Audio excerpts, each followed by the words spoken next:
মেয়েদের কোনো ঘর হয় না, এটা জেনেও মেয়েরা সারা জীবন শুধু ঘর সাজায়। ছোটবেলা থেকে 18 বছর বয়স পর্যন্ত বাবার বাড়িতে ঘর সাজায়, কিন্তু সেখান থেকে তাকে বিদায় নিতে হয়। এক সময় সেই ঘরেই তাকে মেহমান হতে হয়। দুদিনের বেশি থাকলে অনেকের চোখ কালা মুখ কালা দেখতে হয়। এরপর শ্বশুরবাড়ি এসে সেখানেও ঘর সাজায়, এটা দিয়ে সেটা দিয়ে ঘর সাজায়, কিন্তু সেখানেও অনেক মেয়েদের জায়গা হয় না। সেখানেও তাকে অবহেলা লাঞ্ছনা সহ্য করতে হয়।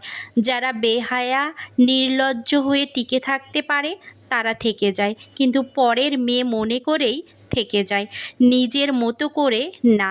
আর যারা সহ্য করতে না পারে তারা চলে যায়, কেউ বা মরেও যায়। তো বন্ধুরা, ভিডিওটা যদি ভালো লাগে একটা লাইক কমেন্ট আর শেয়ার করে দিয়ে পাশে থাকবেন। আজকের মতো বিদায় নিচ্ছি, আল্লাহ হাফেজ।